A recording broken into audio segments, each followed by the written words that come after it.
Some government boards. I was just looking at the CBK website now. They're saying the prospectus for 2 years, which is new, and 5 years reopened, that is fixed coupon. The amount they're targeting is about 40 billion shillings, and I hope you're able to invest in that. I mean, if you can do it digitally on your phone, it shouldn't be a problem. All right, now I want to switch gears and have that conversation about the impact of the Finance Act of 2023. Initially, Busia Senator, that is Okia Umtata, had gone to court seeking orders to make sure that the government could not implement some of the tax measures that they had proposed in that bill.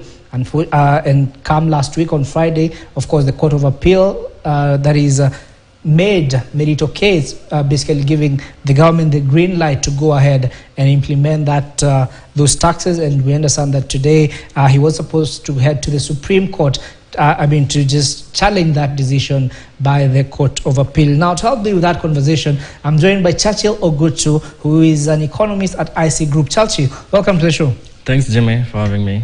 All right. I mean, we have seen the headlines, and one particular one that stood out for me was what was on Taifa Leo, I believe, on Saturday, saying Kime Turamba. So, first of all, your sentiments about the court decision. What do you make of it, and what should Kenyans then brace for going forward? Yeah, I think this is just one other twist. There's been so many twists and turns within this whole implementation of the Finance Act 2023.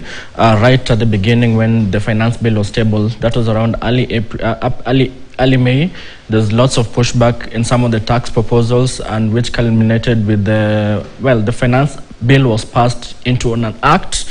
And right now, I mean, there were some challenges into that particular Finance Act 2023. Yeah. So I still see that there is still this one of the major twists, this one twist in the whole episode that you've seen playing out. Remember that the appeal was challenging the implementation of the finance or the suspension of the Finance Act 2023.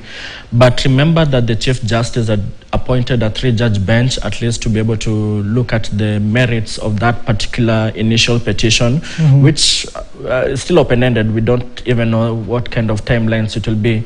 So, I mean, this is just one of the twists, but nonetheless, it just shows us how the government is in a tight physical position. Yeah. They need to raise their revenues. Some of the proposals with the Finance Act 2023 were to start being implemented as of 1st of July. I think 21 proposals were the only ones which are to be implemented from September and then January next year. But at least it just shows the fiscal strain that the government is in. All right, so Churchill, we have talked a lot about once this act comes into law, what are the consequences of that? What we have not talked about is, should the court then decide that this should not be implemented, what recourse does government have?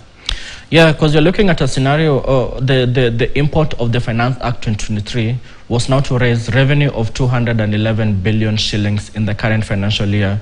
But if you take a step back and you look at the overall revenue target in the current financial year, it's over 2.5 trillion shillings. So you have 2.5 trillion shillings, of which 211 billion is to be raised from the tax proposals contained in the Finance Act 2023. And then the others are what is already in place, previous Finance Acts proposals. So that's the import of the Finance Act 2023. So we'll be looking at a scenario whereby in the event that the court agrees or sides with the petitioners in terms of some of those that the Finance Act was unconstitutional, and therefore it now makes it null and void. This is just one of the scenarios. I'm not speculating whichever side that the High Court will rule. But so we are looking at 211 billion, which will be at this is the amount that the government may not be able to meet. Yeah. So that means that they'll have to either do one of those two things. Either one, reduce the spending, because remember the revenue is one side of the coin, be it revenues, be it financing, and then the other side of the coin is spending, that there's a budget that has to be funded. So it will mean that the government will now to look at keenly the budget items and to see which items that they may be able to reduce by the similar amount. Alternatively, if they are not able to do that, they'll now have to increase borrowing, be it domestic borrowing, be it external borrowing. So those are the two things that may play out. But on the question of whether government can be able to actually cut down its expenditure, already we've heard from the CBK governor who has said it is not that easy for government to cut back spending. Is it even a feasible alternative?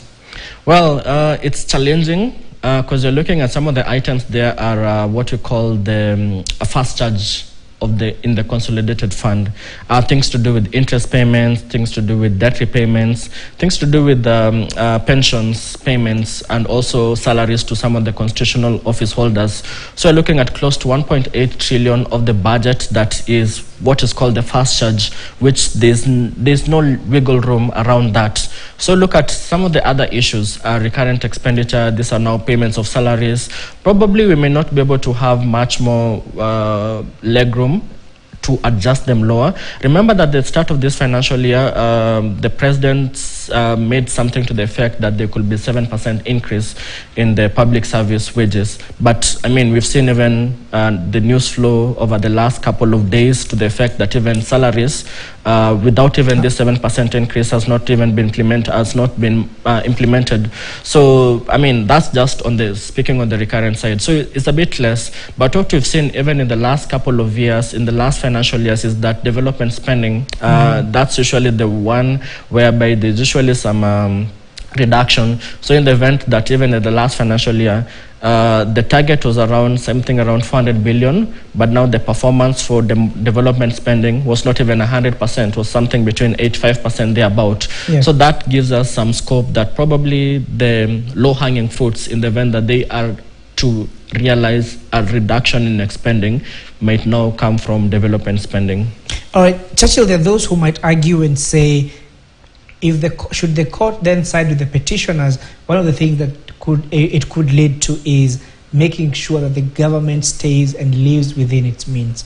But then there are those who say, but then if the court sides with the government, that would mean the cost of living, of course, is going to be unbearable for a lot of Kenyans. When you look at these different opinions and this different school of thoughts, what is the best outcome going forward? Well, let me just do like a high-level thinking about the high-level analysis as to this particular petition, because we had the finance bill. Now it went through the process up until it became a Finance Act 2023.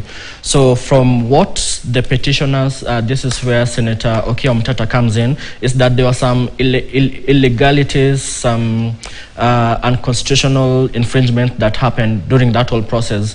Things to do with the Senate were not involved. Remember that the finance bill had 85 clauses, and what ended up within the Finance Act was close to 102 clauses. So there's some elements of some other new clauses were being introduced after the public participation had occurred. So looking at the merits of the particular petition, I think it's talking about the illegality and some unconstitutionality that was done within the whole process of the Finance Act 2023. So that's where the court might be able to weigh in. But having said that, I think that there were no any specific, like, I mean, there were some hot potato issues within the finance bill, things to do with the doubling of the VAT from 8% to 16%, the introduction of the housing levy. So those are some of the hot potato issues during the public participation. And those are the things that touch within the cost of living discourse, larger discourse.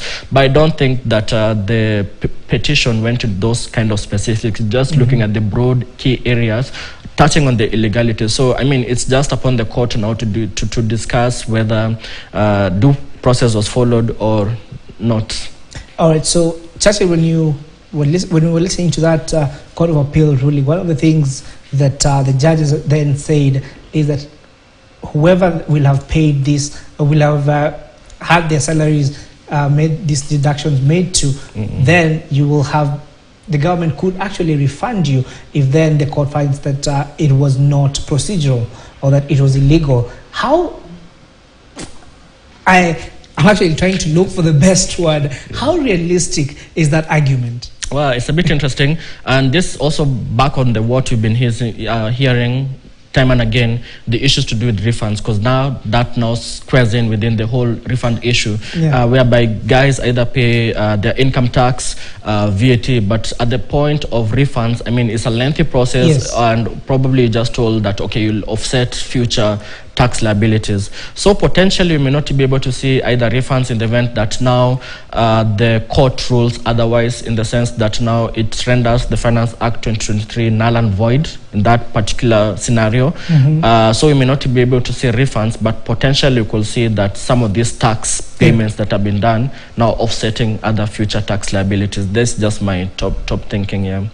All right, so Churchill, let's look at the taxation measures in general. And I'm sure you've engaged that Finance Act and you've read through it. So what are some of the areas that you feel maybe should have been done differently, and how different should it have? What approach should government maybe have taken to avoid all this back and forth in court? Probably, I think some of the tax proposals within the Finance Act 2023, the timeliness of when they were introduced, probably they should have looked at what was in the room. And this is coming from the fact, looking at the public participation. I mean, there are over 1,000 kind of engagements, be it people from the private sector, individuals, institutions, and there are some major talking points that came out within that particular process.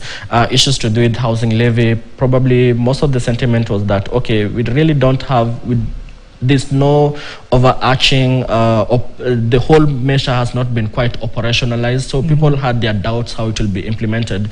That's one. The other one was obviously on the doubling of the VAT from 8% to 16%, and that definitely raises the cost of living, be it for households, be it for businesses. So probably they could have, the authorities would have read the room at that point in the public participation and say, okay, let's just step back a bit. Probably let's just wait and hope that we revive the economy first before now we implement some of these issues. All right, Churchill, in about 30 seconds, what is the way forward? What should Kenyans do? Where should we tighten our belts if we need to? Yeah, definitely we'll have to tighten our belts where need be. We'll have also to wait and see the outcome of the High Court ruling. Also hear that the Senator Okiya Omtata is supposed to go and appeal at the Supreme Court. So, I mean, it's twists and turns within this whole Finance Act 2023 process. All right. Thank you so much, Churchill, for making time to come and speak to us about this issue. And of course, this is an issue that we're not going to do away with in the near future. So we'll be here to make sure that you, our viewers, stay informed about the twists and turns of this Finance Act, and whether in the end it's going to be thrown out and declared null and void, or is it going to be implemented as it is. That is all the time we have for you on Business Today. Mbiu ya KTN is up next.